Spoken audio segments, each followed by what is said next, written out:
File ट्रंकेटिंग म्हणजे काय हे आपण बघत होतो. ट्रंकेटिंग म्हणजे काय, एखादी फाईल डिलीट न करता रिक्रिएट करणं.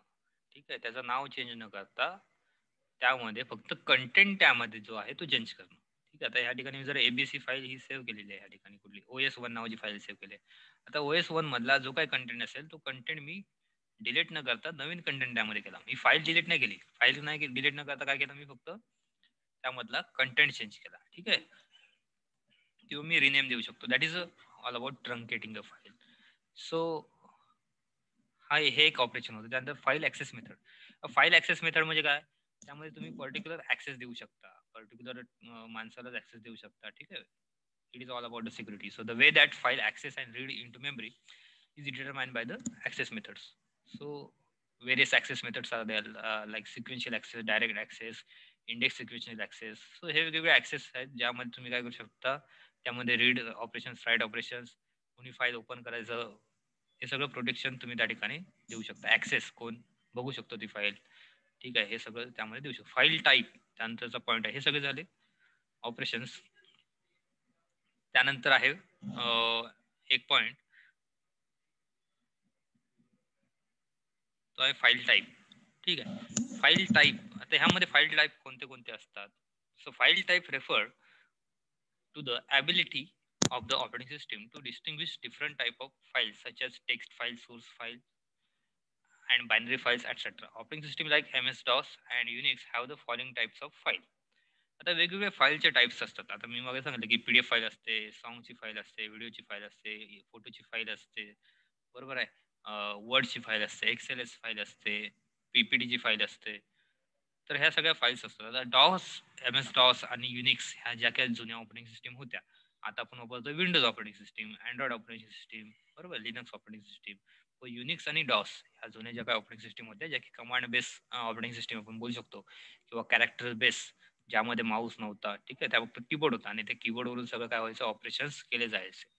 तर त्यामध्ये कुठल्या कुठल्या फाईल्स होत्या, ऑर्डनरी फाईल्स होत्या. त्यामध्ये पहिली गोष्ट म्हणजे ऑर्डनरी फाईल्स. त्यामध्ये काय होतं, so this are the files that contain user information. This may not have text, database or executable program. हे काय तर हे टेक्स्ट, ह्यामध्ये टेक्स्ट असू शकतं, डेटाबेस असू शकतं, म्हणजे काय माहिती असू शकते स्टोअर केलेली. त्यानंतर एक्झिक्युटेबल प्रोग्राम्स ह्यामध्ये असू शकतात. तर हे वेगवेगळे फाईल्स ह्यामध्ये आहेत. त्या झाल्या ordinary files. So the user can apply various operations on such file like add, modify, delete or even remove the entire file. तर ह्यामध्ये युजर वेगवेगळे ऑपरेशन्स करू शकत होता, की ज्यामध्ये ऍडचं ऑपरेशन असेल, मॉडिफायचं ऑपरेशन असेल, डिलीटचं ऑपरेशन असेल, रिमूव्हचं ऑपरेशन असेल. तर हे वेगवेगळे गोष्टी त्या फाईलवरती करू शकतात, जसं की तुम्ही आता पण करताय. ठीक आहे, डिलीट करता फाईल, ऍड करता फाईल, मोबाईलमधून. मोबाईलचं पण एक्झाम्पल तुम्ही घेऊ शकता. मोबाईलमध्ये पण आपण ऍड करतो फाईल, डिलीट करतो, रिक्रिएट करतो, बरोबर, रिमूव्ह करतो.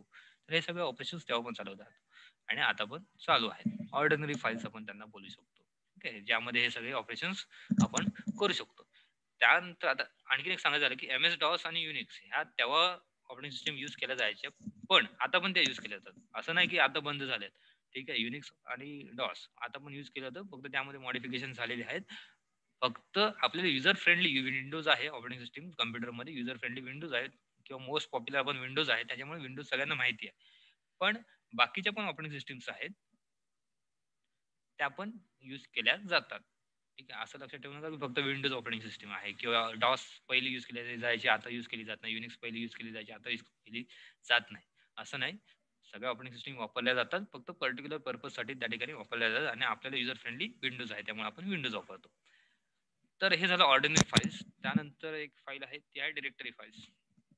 तर डिरेक्टरी फाईल्स कुठली असतात, तर this file contains list of file names and other information related to this files. तर ह्यामध्ये काय असतं, तर कंटेंटची इन्फॉर्मेशन, कुठला तुमचं कंटेंट आहे त्याची सगळी लिस्ट, त्यांची नावं, फाईलची आणि इन्फॉर्मेशन. डिरेक्टरी, डिरेक्टरी तुम्हाला शब्द जर माहिती असेल, डिरेक्टरीमध्ये काय असतं, एक कंटेंट असतो, बरोबर. मोबाईलची डिरेक्टरी असते, फोनची डिरेक्टरी असते, बरोबर आहे की नाही.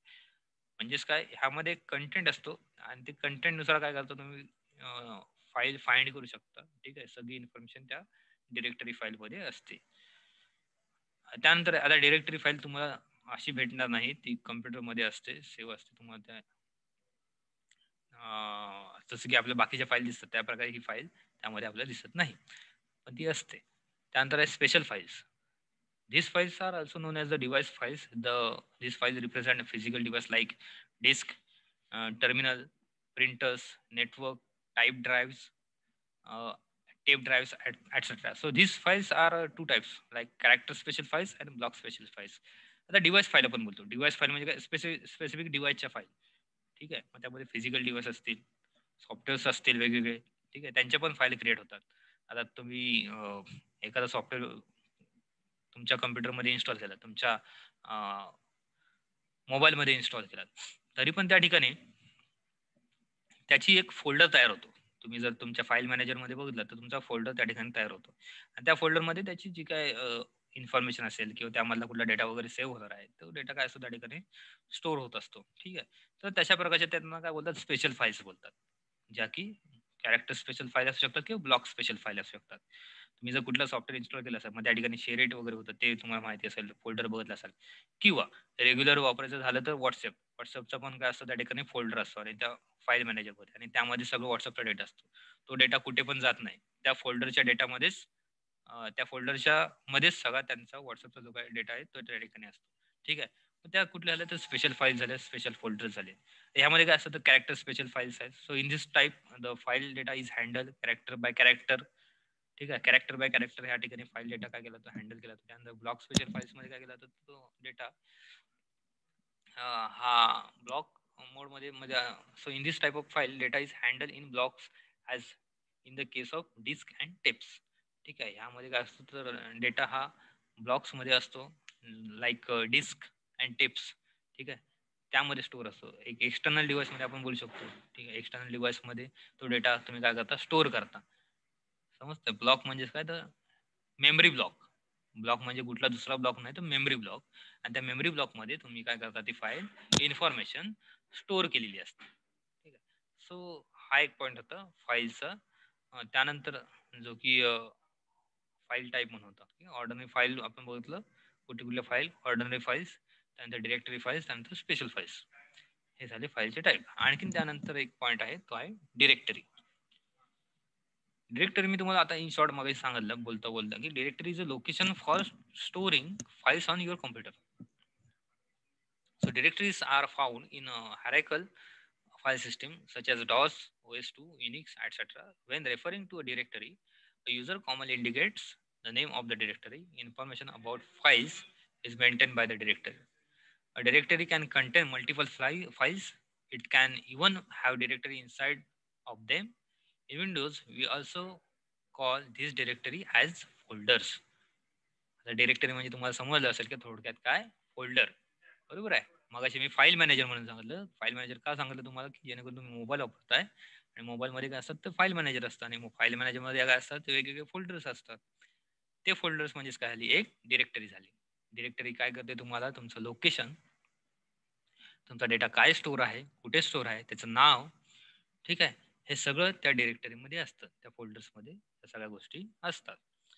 So generally directory maintain following information. मग त्या डिरेक्टरीज किंवा त्या जे काही फोल्डर्स वगैरे असतात, जे काय मेंटेन केल्या जातं, त्यामध्ये कुठली कुठली इन्फॉर्मेशन असते तर त्यामध्ये नेम असतं, त्या फोल्डरचं नाव, त्या डिरेक्टरीचं नाव, त्यानंतर त्या टाईप्स ऑफ द डिरेक्टरी, ती कुठल्या टाईपची डिरेक्टरी आहेत ते असतं.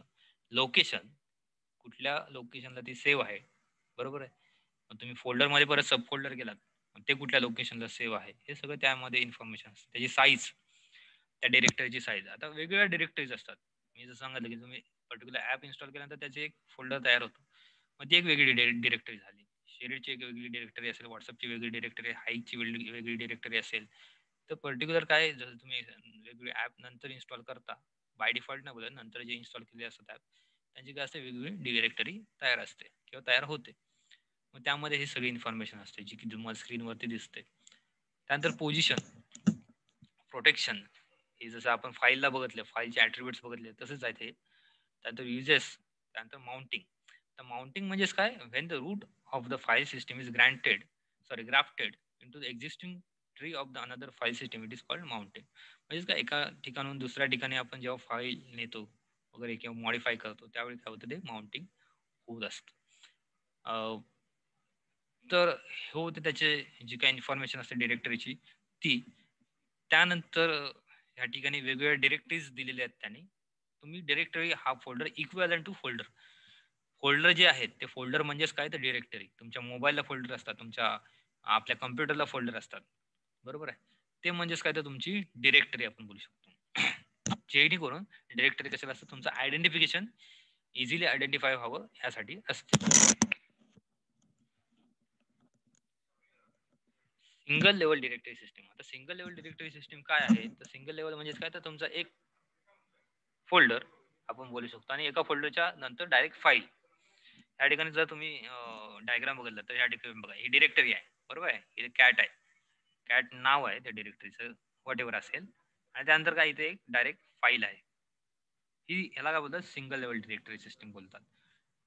डिरेक्टरीमध्ये आपण काय बोललं, डिरेक्टरी म्हणजे काय बोललं, त्यानंतर त्याची इन्फॉर्मेशन बघितली, त्यानंतर त्यामध्ये एक टाईप बघतोय डिरेक्टरीचा, that is a single level directory system. Single level directory system मध्ये काय बघितलं तर एक सिंगल फोल्डर असतो आणि त्या सिंगल फोल्डर नंतर डायरेक्ट तुमची फाईल सेव्ह असते. आता या ठिकाणी फॉर एक्झाम्पल तुम्हाला डायरेक्ट सांगतो, इथे मी क्रिएट करतो.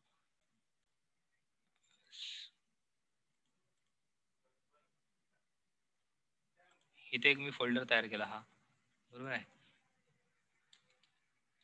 फोल्डर तयार केला आणि एक फाईल मी काय करतो या ठिकाणी कॉपी पेस्ट करतो.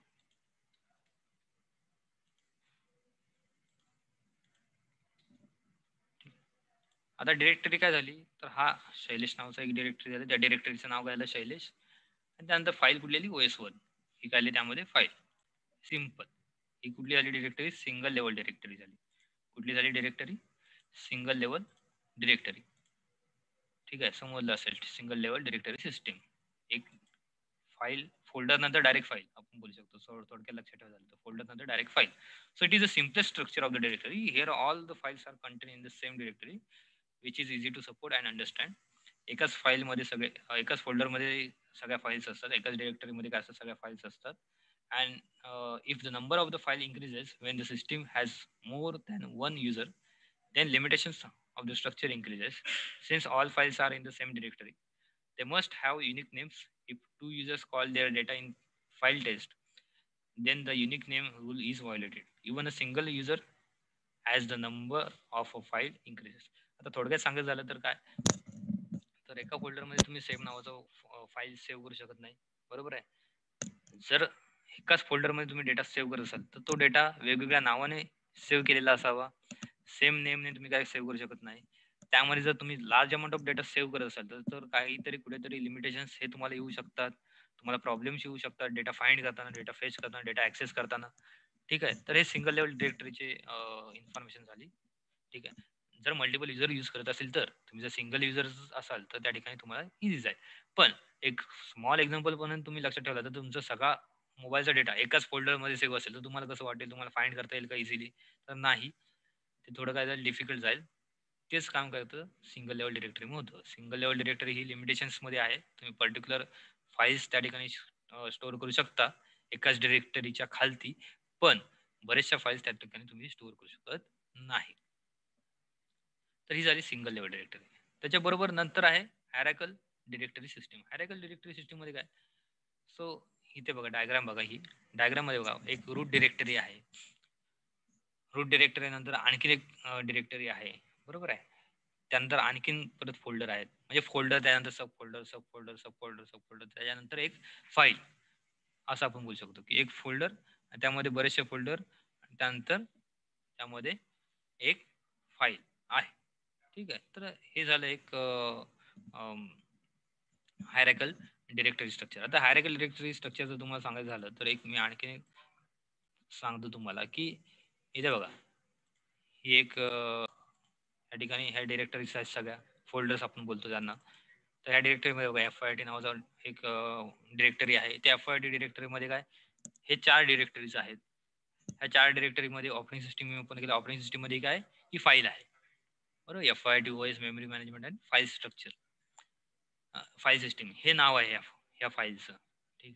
तर सांगायचं काय मला, तर हे स्ट्रक्चर जे आहे ते hierarchical directory structure. Hierarchical directory structure मध्ये काय होतं, तर हायरार्किकल डिरेक्टरी स्ट्रक्चर मध्ये तुमचं हायरार्किकल डिरेक्टरी स्ट्रक्चर मध्ये काय होतं तुमचं, तर वेगवेगळे डिरेक्टरीज असतात आणि त्या वेगवेगळ्या डिरेक्टरीज मध्ये वेगवेगळे फोल्डर्स, वेगवेगळ्या सब डिरेक्टरीज आपण बोलू शकतो, किंवा फोल्डरचे सब फोल्डर्स हे सेव्ह असतात. आणि या ठिकाणी हा मेन फोल्डर आहे. शैलेश नावाचा फोल्डर काय आहे, तर मेन फोल्डर आहे. त्यामध्ये हा FYT नावाचा फोल्डर आहे. FYT मध्ये परत हे चार फोल्डर आहेत, बरोबर आहे. आणि त्या 4 फोल्डर नंतर परत ऑपरेटिंग सिस्टमच्या फोल्डर मध्ये ही फाईल आहे. तर हे झालं थोडक्यात हायरार्किकल स्ट्रक्चर. तर ज्यामध्ये काय असतात, मल्टिपल डिरेक्टरीज असतात आणि त्या डिरेक्टरीज मध्ये काय असतात, ती फाईल सेव्ह असते. सिंगल लेवल समजलं आणि मल्टिपल लेवल आपण बोलू शकतो किंवा हायरार्किकल बोलू शकतो. तर हे झालं. त्यानंतर आहे path names. Path names describe the location of the file or the directory within the directed acyclic graph. तर पाथ नेम्स म्हणजे काय, तर पाथ नेम दोन प्रकारचे असतात. ठीक आहे. डिरेक्टरी हा फोल्डर आपल्या इथपर्यंत समजला असेल तुम्हाला, हायरार्किकल आणि सिंगल लेवल. कुठला समजला नसेल तर विचारलं तरी चालेल. आतापर्यंत सांगितलं त्यामध्ये कुठलं काय समजलं नाही पण असं आहे का, विचारलं तरी चालेल. हॅलो, कुठला पॉईंट रिपीट करायचा का?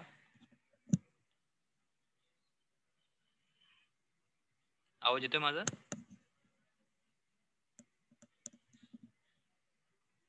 अब्दुल, अक्षता, सृष्टी, अमर, फातिमा, गनीम, हर्ष. ओके, कंटिन्यू करूया आपण. ठीक आहे. तर नेक्स्ट पॉईंट आहे पाथ. पाथ म्हणजे काय, थोडक्यात ऍड्रेस. बरोबर आहे. तुमचा पण कुठला तरी पाथ आहे, तुमच्या घराचा पण कुठला तरी पाथ आहे. बरोबर, पाथ आहे म्हणजे काय, तुमचा घराचा कुठला तरी ऍड्रेस आहे. तसंच फाईलचा पण कुठला तरी पाथ असतो, फाईलचा पण कुठला तरी ऍड्रेस असतो, फाईलचं पण काहीतरी लोकेशन असतं. तर हे ह्यालाच काय बोलतात, पाथ नेम्स असं बोलतात. So path names describe the location of the file or directory within the directed acyclic graph. तर ह्यामध्ये दोन प्रकारचे पाथ नेम्स असतात, एक तर ऍब्सोल्यूट आणि रिलेटिव्ह. ऍब्सोल्यूट पाथ नेम आणि relative path name. Absolute path name म्हणजेच काय, तर शॉर्ट मध्ये सांगतो समजेल. ऍब्सोल्यूट पाथ नेम बघा, इथे बघा, /home/तुषार/docs/test2 हे झालं ऍब्सोल्यूट पाथ नेम. ह्या ठिकाणी जे आहे, हे जे फाईलचं नाव आहे, हे जे फाईलचं नाव आहे, बरोबर आहे, ही FYD operating system, OS memory management आणि फाईल सिस्टीम, ही जी फाईल आहे, हे हा इथे दिसतोय तुम्हाला, इथे जो मी आता सिलेक्ट केलाय ब्ल्यू मध्ये, D/Shailesh/FYD/ऑपरेटिंग सिस्टीम, आणि त्यानंतर ही फाईल, हा झाला ऍब्सोल्यूट पाथ. हा झाला कुठला पाथ, ऍब्सोल्यूट पाथ.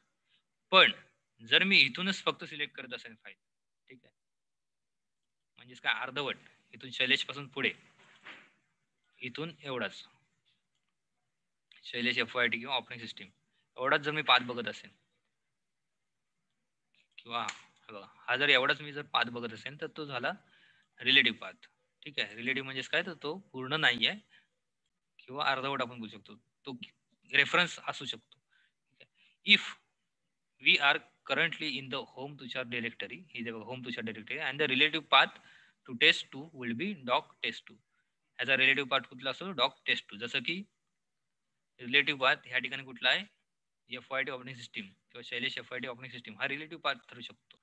पण जर मी डी ड्राईव्ह पासून हे सगळं जर चेक करत असेल, तर हा झाला ऍब्सोल्यूट पाथ. ऍब्सोल्यूट म्हणजे काय, पूर्ण आपण थोडक्यात बोलू शकतो, पूर्ण ऍड्रेस. आणि जर असंच थोडक्यात आपण हा एवढाच बघितला, तर हा काय, एक रेफरन्स ऍड्रेस बोलू शकतो.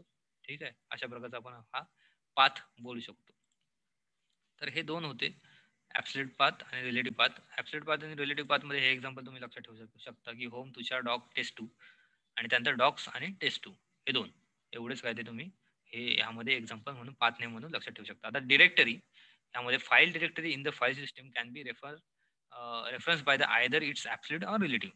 एक तर ऍब्सोल्यूट असते किंवा रिलेटिव्ह असते पाथ, जे काय आहे ते. So the absolute path name is a path name to the file और directory starting at the root directory.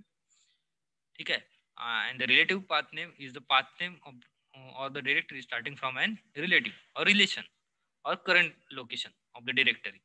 ठीक आहे. ऍब्सोल्यूट म्हणजे काय, फ्रॉम द रूट म्हणजेच काय, फ्रॉम द बिगिनिंग एक रूट फाईल किंवा रूट डिरेक्टरी, म्हणजे रूट कुठला झाला ह्याचा, तर हा सॉरी हे जे झालं, हा डी ड्राईव्ह जो इथे आहे तो रूट झाला. रूट म्हणजे काय, पहिला म्हणजे मूळ आपण बोलू शकतो. आणि रूट नंतर हे सगळे जे आहेत ते रिलेटिव्ह रिलेशन्स, ठीक आहे, रिलेटिव्ह एकमेकावरती डिपेंड आपण बोलू शकतो, ते डिरेक्टरी झाली. ठीक आहे. रूट आणि ॲब्सोल्यूट आणि रिलेटिव्ह मध्ये हाच काय तो फरक आहे. तर हे जे झाले पाथ नेम. त्यानंतर आपल्याला नेक्स्ट जो पॉइंट आहे तो आहे डिरेक्टरी ऑपरेशन्स. आता डिरेक्टरी ऑपरेशन्स मध्ये वेगवेगळे ऑपरेशन्स डिरेक्टरी मध्ये होतात. मगाशी आपण फाईलचे ऑपरेशन्स बघितले, बरोबर आहे, फाईलचे ऑपरेशन्स बघितलेले आहेत. म्हणजे क्रिएट डिलीट तसेच ऑपरेशन्स काहीचे डिरेक्टरी मध्ये पण होतात, सेम ऑपरेशन्स लाईक क्रिएट. आता MKDIR, MKDIR, RMDIR हे कमांड्स आहेत. ठीक आहे. MKDIR हे ते जे आहे, RMDIR हे जे आहेत ते काय आहेत, कमांड्स आहेत. ज्या कमांड्स तुमच्या कमांड लाईन मधून तुम्ही देऊ शकता जर तुम्हाला चेंज करायचे असतील तर डिरेक्टरीमध्ये. जेव्हा आता कमांड लाईन कुठे असते, CMD ते टाईप केलं कम्प्युटरमध्ये, CMD कमांड प्रॉम्प्ट ओपन झाली. मी इथून पण माझ्या फाईलचं, माझ्या फोल्डरचं लोकेशन चेंज करू शकतो किंवा बघू शकतो, यूज करू शकतो, फाईल ओपन करू शकतो, फाईलमध्ये चेंज करू शकतो ह्या कमांड प्रॉम्प्ट. ही जी ब्लॅक स्क्रीन दिसते तुम्हाला त्यातून. ठीक आहे. ह्याबद्दलची माहिती पण बघा तुम्ही, आज नेटला सर्च करा की कमांड प्रॉम्प्टचा यूज काय असतो, कमांड प्रॉम्प्टमध्ये आपण कुठले कुठले ऑपरेशन्स करू शकतो, काय काय करू शकतो कमांड प्रॉम्प्टमधून. ठीक आहे. हे सगळं बघा, सर्च करा, हे लिहून घ्या की कमांड प्रॉम्प्ट काय आहे आणि कमांड प्रॉम्प्टचा यूज काय. तर त्या कमांड प्रॉम्प्टमध्ये हे MKDIR आहे, जे MKDIR ही कमांड आहे. ही कमांड कशासाठी असते तर क्रिएट करण्यासाठी, डिरेक्टरी क्रिएट करण्यासाठी. डिरेक्टरी डिलीट करण्यासाठी कुठली कमांड आहे तर डिलीट. आणि RMDIR ही कमांड आहे. ठीक आहे. ओपन DIR ही ओपन करण्यासाठी, क्लोज DIR ही क्लोज करण्यासाठी, म्हणजे काय, close directory, open directory. DIR म्हणजे काय, थोडक्यात directory. Create directory, delete directory, read directory, rename, link, you link. तर हे वेगवेगळे ऑपरेशन्स आहेत. तुम्हाला नोट्समध्ये टाकेन की त्याचे ऑपरेशन्स. आता ऑपरेशन्स, आता एक सिंपल गोष्ट लक्षात ठेवण्यासाठी कसं, तर फाईलचे ऑपरेशन्स, डिरेक्टरीचे ऑपरेशन्स हे सेम आहेत.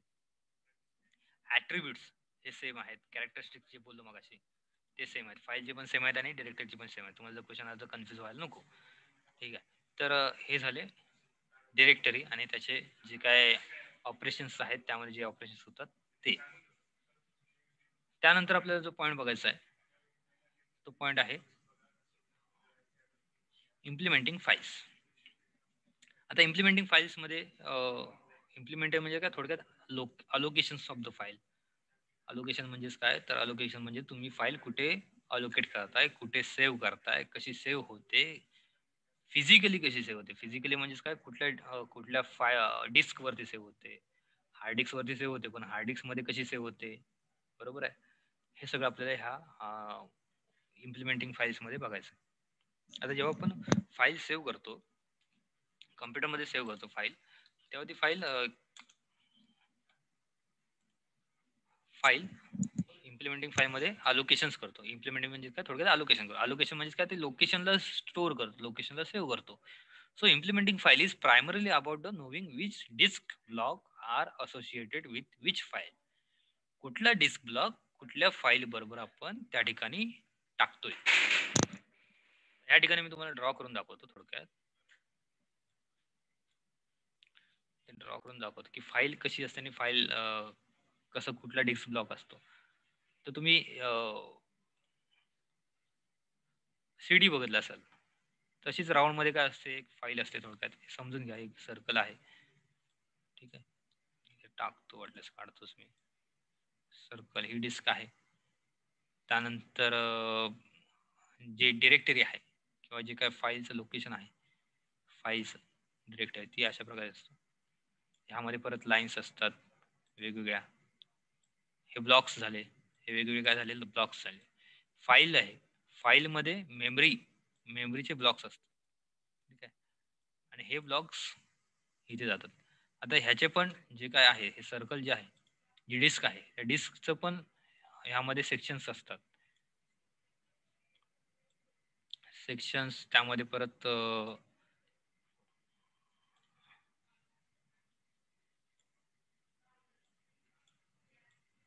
सेक्शन्स म्हणजे काय, थोडक्यात पार्टिशन असतात.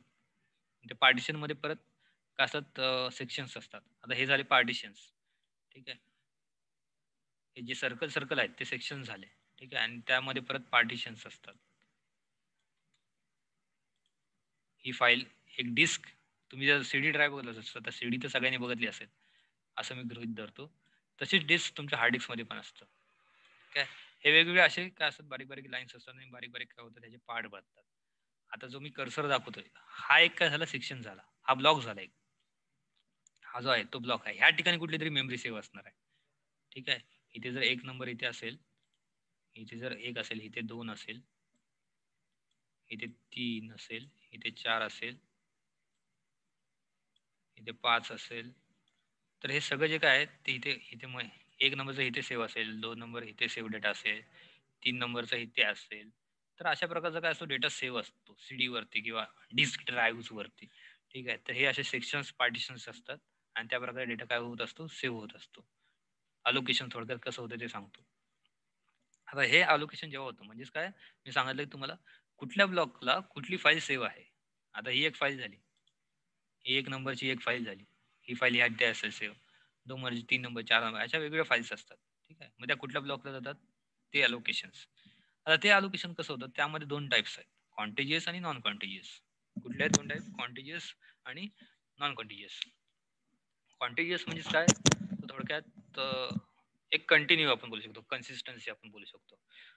म्हणजेच काय, हे फाईल आहे, ही फाईलचा डेटा इथे जाऊ शकतो डायरेक्ट, किंवा एक नंबरचा डेटा एक नंबरला, बरोबर, एक नंबरचा डेटा एक नंबर, त्यानंतर दोन नंबरचा डेटा दोन नंबर, तीन नंबरचा इथे जाऊ शकतो, चार नंबरचा इथे, पाच नंबरचा इथे. म्हणजेच काय, कॉन्टिजियस, वन बाय वन काय तो डेटा जातोय, ठीक आहे.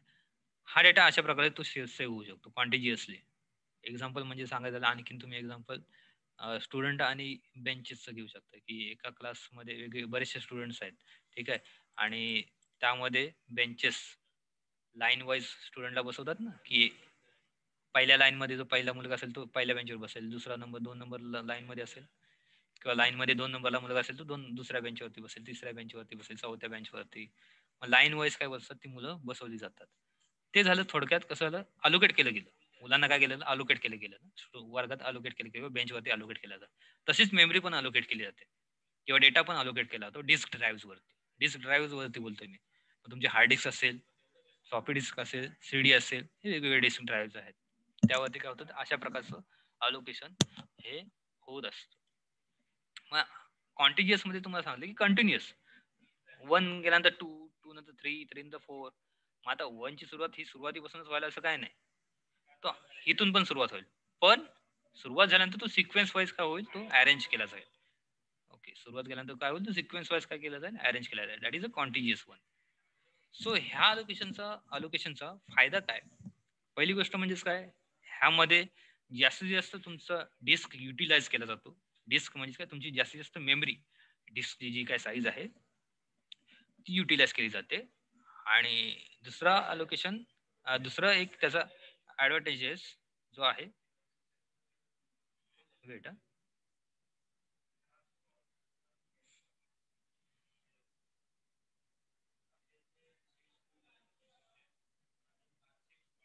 दुसरा जे त्याचा ऍडव्हान्टेजेस आहे ते आहे ऍक्सेस, ठीक आहे. ऍक्सेस ऑफ द मेमरी, तुम्ही मेमरी काय करू शकता, इझिली ऍक्सेस करू शकता, डेटा इझिली ऍक्सेस करू शकता. आता तो जर डेटा असा जर वन बाय वन किंवा कंटिन्युअसली सेव्ह आहे, तर तुम्हाला तो ऍक्सेस करणं पण इझी जाईल, समजतंय. तर हे कॉन्टिजियसचा एक ऍडव्हान्टेजेस आहे. आणि दुसरा, पहिला ऍडव्हान्टेजेस काय सांगितलं, की तुमचं utilisation of the disk. Disk इथे बघा, प्रॉपर सिक्वेन्सनी जर तुमचं डेटा या ठिकाणी अरेंज आहे, तर तुमचा डिस्क काय होतं, प्रॉपर युटिलाइज होतोय. आता इथे रिकाम असं तर नाहीये, कंटिन्युअसली आहे, म्हणजे डिस्क प्रॉपर युटिलाइज केली जाते. त्यानंतर डेटा जर मला ऍक्सेस करायचा झाला, तर मी प्रॉपरली काय करू शकतो, डेटा ऍक्सेस करू शकतो वन बाय वन. तर हे कॉन्टिजियस झालं. तर ह्याची ऍडव्हान्टेजेस काय, डिसएडव्हान्टेजेस काय, हे ऍडव्हान्टेजेस हे सांगितले तुम्हाला मी. पहिला म्हणजे काय, memory utilisation, sorry, disk utilisation. आणि दुसरा म्हणजे काय, access of the data. Okay, so this both advantages of the contiguous allocation. इथे पण बघा, ह्या डायग्राम मध्ये पण सेम आहे. हर्ष, काय बोलतोयस का?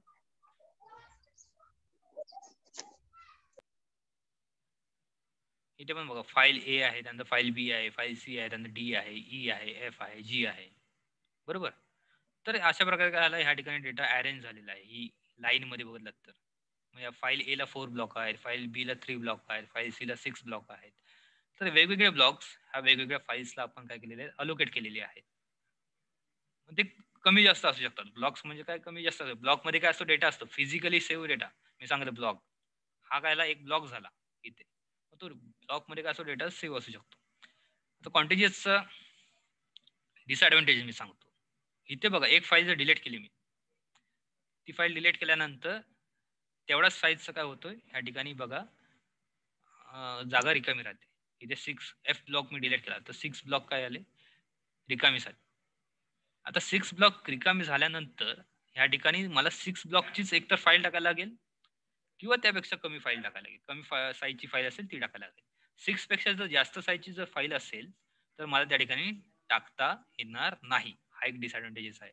म्हणजेच काय फ्रॅगमेंटेशन आपण बोलतो. फ्रॅगमेंटेशन म्हणजे काय थोडक्यात अलोकेशन किंवा एक सेपरेटेशन आपण बोलू शकतो. तर ते त्या ठिकाणी करता येणार नाही मला. प्रॉपर सिक्वेन्स या ठिकाणी लावता येणार. म्हणजे जर ह्या ठिकाणी मी जर एफ फाईल डिलीट केली, इथे बघा डायग्राम मध्ये बघा एफ फाईल डिलीट केली, एफ फाईलला 6 ब्लॉक आहेत, तर ती जागा रिकामी झाली त्या ठिकाणी. बरोबर आहे. मस्करीमध्ये एक एक्झाम्पल सांगायचं तर एक मुलगा 2 बेंच वापरतोय थोडक्यात. बरोबर आहे. तो एक मुलगा 2 बेंच वापरतोय आणि एक मुलगा तो काय त्या ठिकाणी गेला निघून. तर ते 2 बेंच रिकामे झाले. बरोबर आहे. त्या ठिकाणी एकतर मी काय करू शकतो, 2 बेंच वरती बसतील एवढी मुलं बसू शकतो किंवा ते काय करू शकतो, तेवढाच तसा मुलगा आणून काय करू शकतो, बसू शकतो. डिसएडव्हांटेज काय ह्याचा, तर मला ब्लॉक्समध्ये तेवढ्याच साईजचं फाईल आणायला लागेल किंवा त्यापेक्षा कमी साईजची. त्यापेक्षा जर जास्त साईजची असेल तर मला त्या ठिकाणी बसता येणार नाही. हा ड्रॉबॅक आहे. दुसरा ड्रॉबॅक असा आहे की त्याचं तुम्हाला फ्रॅगमेंटेशन करता येत नाही. ठीक आहे. त्याचं तुम्हाला फ्रॅगमेंटेशन करता येत नाही. So the method leads to fragmentation. Files are created and deleted. Holes will be left which may not be big enough to place a file. या ठिकाणी काय करू शकत नाही तुम्ही, फ्रॅगमेंटेशन करू शकत नाही. तेच मी तुम्हाला सांगितलं आहे. तुम्ही पर्टिक्युलर जागाच त्या ठिकाणी देऊ शकता. इथे बघा फाईल बी ला 3 ब्लॉक आहे म्हणजे 3 ब्लॉकचीच तुम्हाला फाईल ठेवावी लागेल. इथे डी ला 5 ब्लॉक म्हणजे 5 ब्लॉकचीच फाईल ठेवावी लागेल. त्यापेक्षा जास्त कमी तुम्ही कमी ठेवू शकता, जास्त त्या ठिकाणी ठेवू शकत नाही. आता जागा इथे 3, 5, 6, 6 आणि 5 11 आणि 3 14 ब्लॉकची साईज रिकामी आहे, पण ती वेगवेगळ्या ठिकाणी आहे. बरोबर आहे. वेगवेगळ्या ठिकाणी आहे त्याच्यामुळे काय होऊ शकत नाही. ती त्या ठिकाणी जर कुठला ब्लॉक मला 10 ब्लॉक साईजचा मला जर फाईल आणायची झाली तर त्या ठिकाणी मी ती काय करू शकत नाही, ठेवू शकत नाही. हा त्याचा ड्रॉबॅक आहे. एक परत एकदा ऐका, मी युट्यूबला अपलोड करणार हे सगळं जे आहे कॉन्टेजियसचं परत एकदा ऐका. ठीक आहे. आणि कुठलं समजलं असेल तर तुम्ही ऐका, रीड करा नोट्स. रीड केल्यानंतर पण समजलं नाही तर विचार.